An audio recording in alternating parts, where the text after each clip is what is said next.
Selamat datang di Abdi Kuli Channel. Semoga sahabat Abdi sehat dan bahagia selalu. Selamat menonton video di Abdi Kuli Channel. Semoga sahabat Abdi terinspirasi untuk selalu bersyukur dan terus berkarya dalam hidup ini. Gugatan cerai dikabulkan oleh hakim bukan cerai oleh istrinya, maka masa iddahnya 3 kali suci.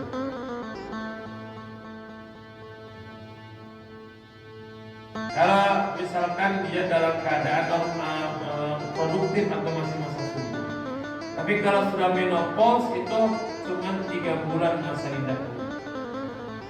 Kalau meninggal dunia suaminya berarti masa iddah perempuan 4 bulan 10 hari.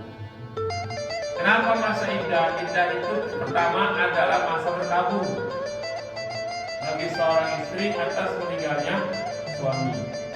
Yang kedua, untuk menjaga kesucian nasab dari keduanya. Kenapa kok perempuan ditahan dulu sekian bulan untuk sudah menikah? Khawatir ketika terjadi perceraian, di dalam perut atau rahim perempuan tersebut ada benih dari mantan suaminya. Maka 3 bulan adalah waktu yang cukup, 3 waktu yang cukup untuk mengetahui sudah bersih atau tidak rahimnya, ada benih jangan bakalan anak atau tidak. Supaya apa? Supaya anak yang ada dalam perempuan tersebut nasabnya jelas, bahwa nasab anak tersebut ke bapaknya, yaitu mantan suami dari ibunya anak. Dan kalau seumpama dalam masa iddah dia betul-betul tidak hamil, dibukti dipastikan tidak hamil, maka dibolehkan untuk kemudian dia menikah kepada laki-laki. Jadi iddah itu sebenarnya selain membersihkan rahim, ternyata iddah juga sebagai waktu penentu seseorang perempuan itu dia boleh langsung nikah lagi atau tidak. Kalau seumpama si perempuan ini cerai dengan suaminya, kemudian baru 1 minggu cerai dia nikah lagi. Padahal setelah bercerai, sebelum bercerai dia bergaul dengan suaminya. Kemudian terjadilah pembuahan. Ya, ternyata di rahimnya ada calon bayi. Dinikahkan oleh diceraikan oleh suaminya. Seminggu setelah cerai dia nikah lagi, bersetubuh dengan suami yang barunya. Kemudian hamil. Nah, anaknya ini kalau begini kan nggak jelas bapaknya siapa. Apakah bapaknya mantan suaminya? Karena memang tidak lama sebelum dia bercerai mereka bersetubuh, atau anak suami barunya si istri mantan istri dia tuh yang kemudian langsung menikah dengan laki-laki lain menjadi persetubuhan. Apakah itu anak suami barunya? Tidak bisa dijelaskan secara hukum, karena itu berkaitan dengan waliankah, berkaitan dengan warisankah dan sebagainya. Maka adanya iddah itu untuk memastikan bahwa di dalam isi perut perempuan atau lakinya itu sudah betul-betul bersih, tidak ada janin, tidak ada benih dari mantan suami. Itu intinya. Pertama bergabung, yang kedua adalah untuk membersihkan. Makanya perempuan lagi iddah nggak boleh keluyuran. Dingin. Ini dingin selama iddah. Dan nggak boleh banyak dandan, apalagi dandan menor. Tidak boleh melamar perempuan dalam masa iddah. Ada perempuan tinggal mati suaminya kan 4 bulan 10 hari. Ada 2 bulan kita lamar, nggak boleh. Haram. Tetapi kalau disindir boleh. Sindir supaya menjadi suaminya bukan langsung mau kita melamar, tidak. Habis masa iddahnya dia nikah lagi. Jadi itu Bapak dan Saudara, nanti bahasan tentang iddah itu akan lebih komplit lagi di masa tersendiri, tentang berapa waktu hibah dan apakah wanita yang diceraikan oleh suaminya masih punya hak terhadap mantan suaminya untuk diberikan nafkah dan seterusnya nanti akan ada pembahasan. Sampai sini ada waktu kurang lebih 14 sampai 15 menit. Maksimal 15 menit. Ada yang mau ditanyakan? Pasar. Pasar. Ya. Ini sudah terjadi sih, apakah termasuk mahram atau bukan? Umpama saya dan Pak Munawar, kakaknya saya, adiknya Pak Munawar. Saya kakak dapat ponakan, Pak Munawar adik dapat bibi. Itu terjadi. Apakah itu termasuk mahram atau bukan? Karena memang kakak beradik, yang laki-lakinya kakak beradik. Tapi adik dapat bibi, kakak dapat ponakan. Bibi siapa nih Pak? Ya, Bibinya siapa? maksudnya istrinya itu adalah bibi dan ponakan. Nah, yang bibinya dapat si adik, yang ponakannya dapat kakak. Nggak jadi masalah. Oh, benar. Yang nggak boleh Pak Suwanto udah nikahin ponakan nikahin bibinya juga. Asik. Kalau Pak Suwanto menikahin bibinya, Pak Muna menikahin ponakannya nggak masalah. Tapi hubungan panggil-memanggil dari anak-anaknya kan susah ya. Nah itu yang lebih Pilih siapa? yang umum saja. Atau misalkan begini, bahkan begini, Pak Siswanto kakak, Pak Munawar adik. Ya.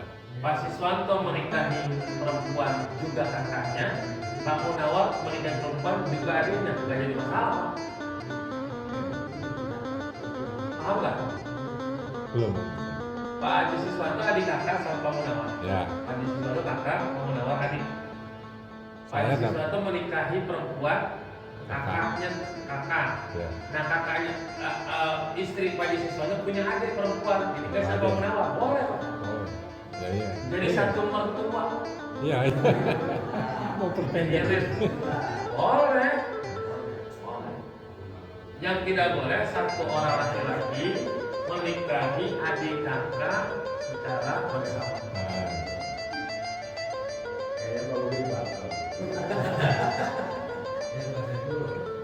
Ada berapa?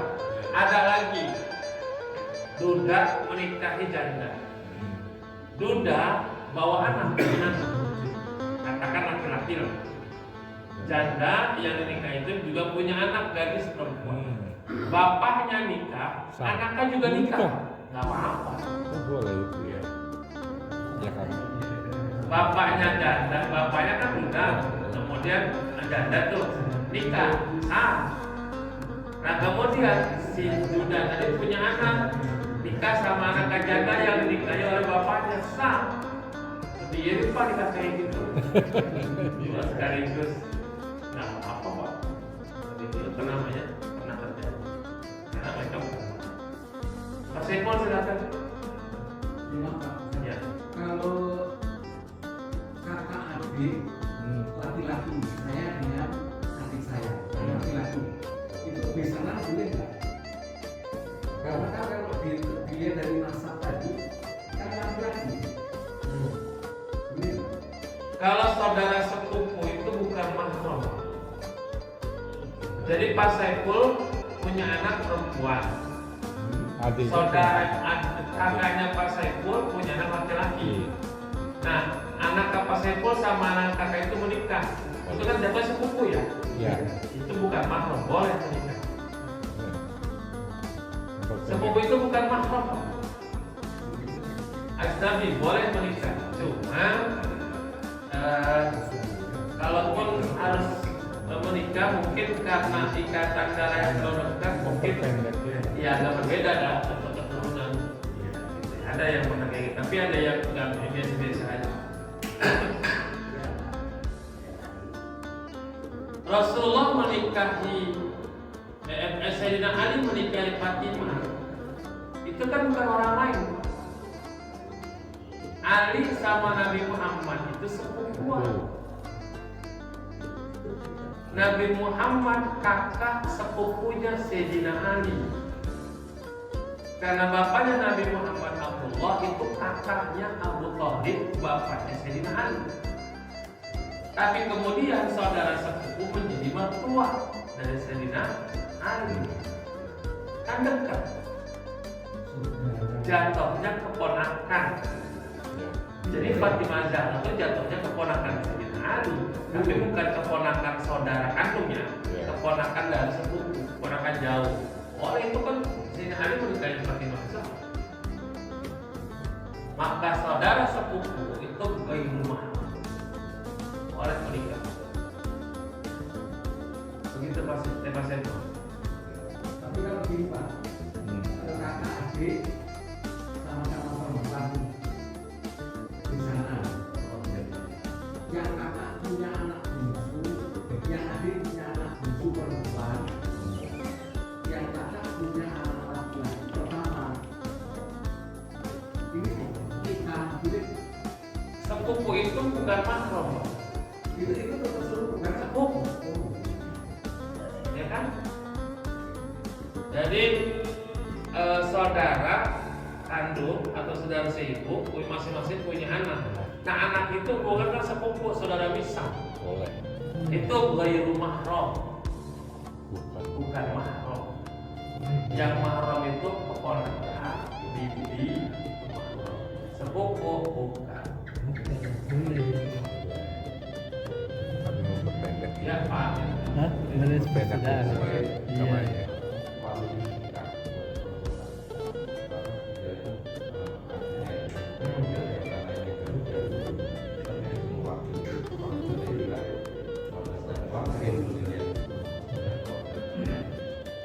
Untuk wali nikah.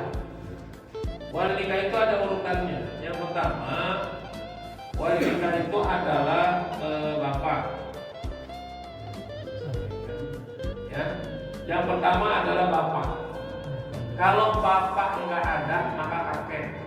Kakek itu bapaknya bapak ya. Semua wali nikah jalurnya laki-laki, nggak bisa jalur perempuan. Ya. Kakek itu adalah bapaknya bapak. Bukan bapaknya ibu bukan wali nikah. Kakek dari atau bapaknya itu.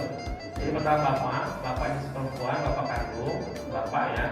Yang kedua kakek, artinya bapak dari bapak kita. Kalau nggak ada, kemudian saudara kandung.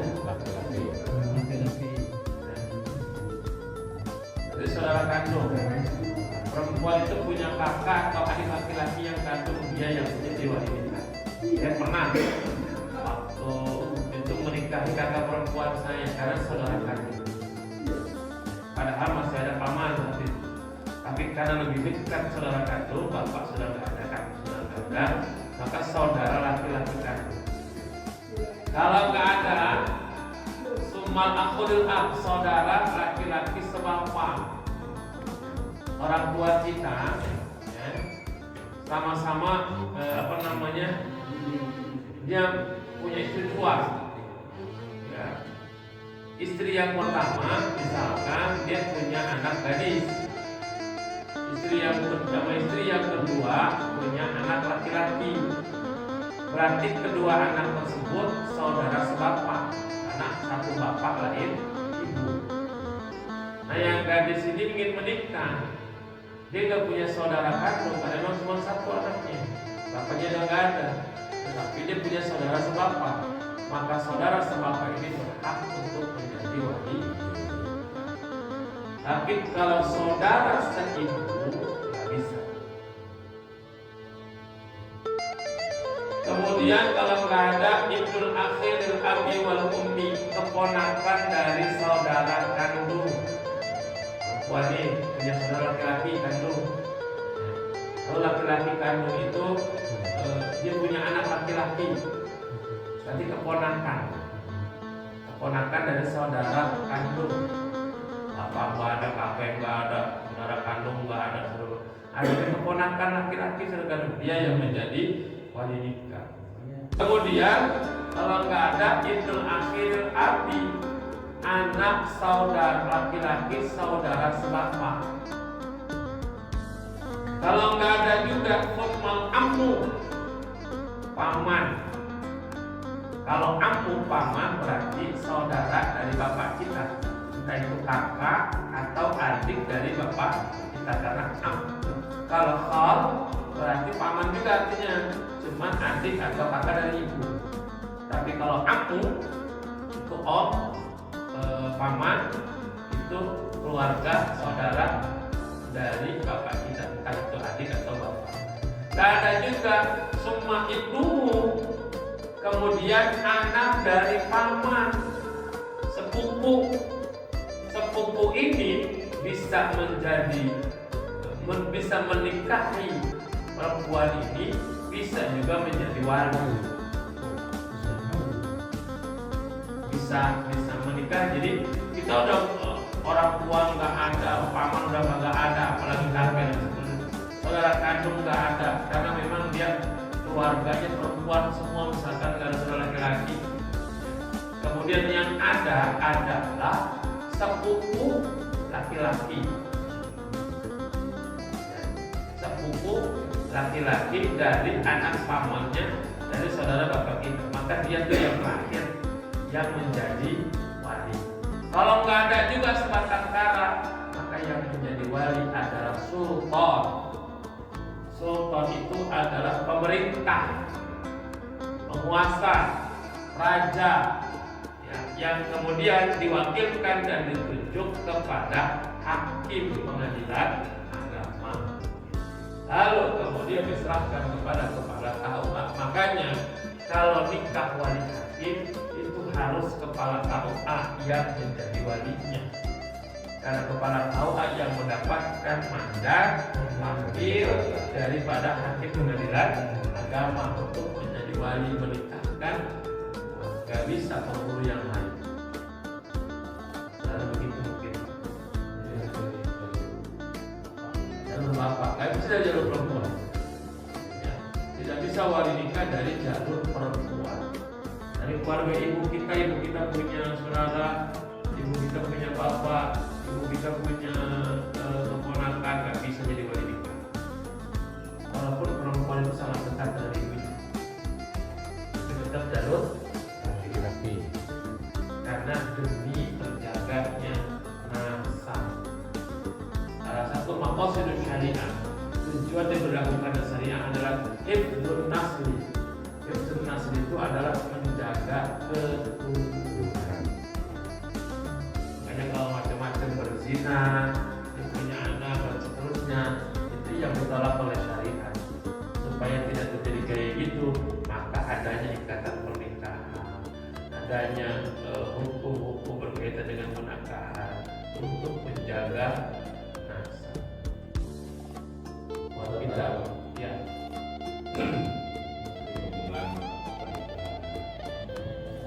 Yang beda agama, beda agama ya. Tentunya di dalam hukum yang kita pelajari tentunya dia ada aturannya. Nah, pertanyaannya juga mungkin keturunan kita nanti yang menjadi milik kemana dia kan, ke bapaknya apa kemana kan gitu. Nah, ini cerita pengalaman saya Pak. Saya punya kakak ipar, kakak di sana dia nikah sama seorang janda punya anak dua. Kemudian anak dari istrinya itu, kalau dari istrinya itu jadi polisi juga. Kemudian di Jakarta, nggak tahu dia dapat jodoh sama adiknya kakak ipar itu, artinya adik istri saya. Jadi dia ketemu di Jakarta itu jodoh sama adik istri saya. Jadi dia kalau dibilang besan kan sebetulnya orang tua angkatnya itu kakak dari istri saya kan. Pertanyaannya lagi, itu anaknya itu kan bingung Pak. Ya kan? Anaknya jadi bingung. Panggil akhirnya jadi memang kan ngerimet ya. Makanya pada saat dia mau melamar, bukan orang tua yang datang,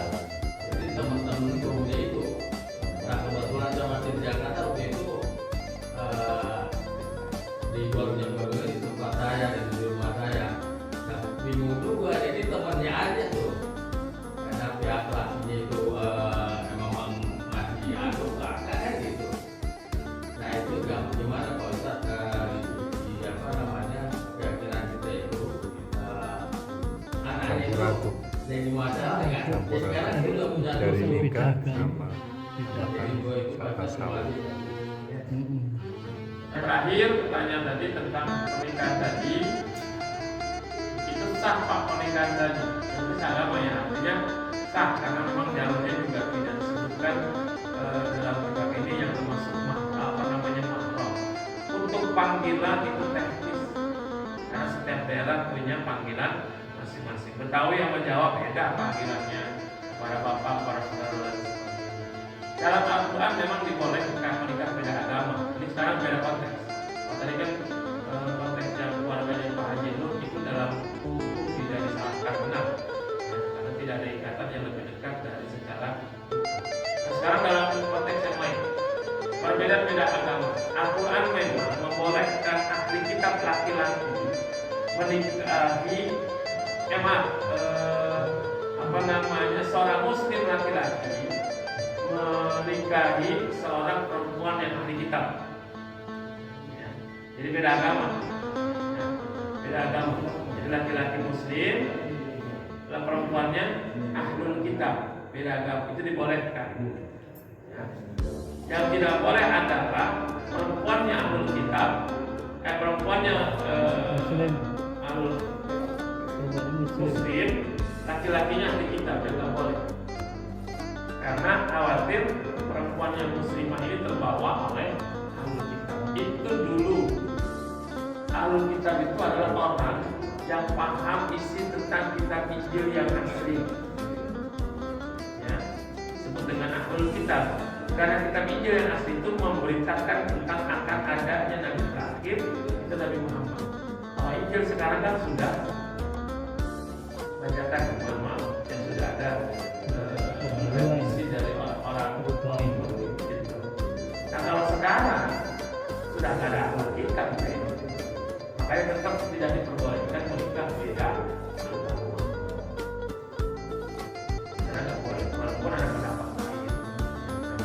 Saya beda agama nggak boleh, karena sudah memang beda keyakinan. Kedua akan bermasalah dalam hubungan keluarga. Menikah dengan anak. Tadi anak itu siapa nih? Bapak ibunya.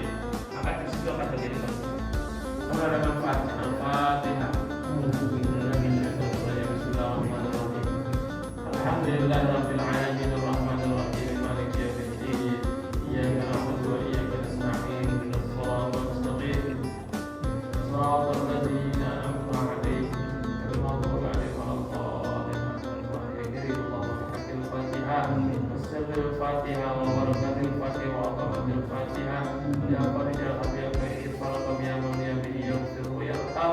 Allahumma ja'alna wa ja'al auladina wa zarabidana wa hana wa dhurriyyatina min ahli wal qur'an wal khair. Wa la taj'alna wa yaghfir al-jahl wal faqr wa syarr wa dhurriyyatna wa 'ala kulli syai'in qadir. Rabbana atina fid dunya hasanah wa fil akhirati hasanah wa qina adzaban nar. Subhana rabbika wa 'ala alihi wa sahbihi wa sallam.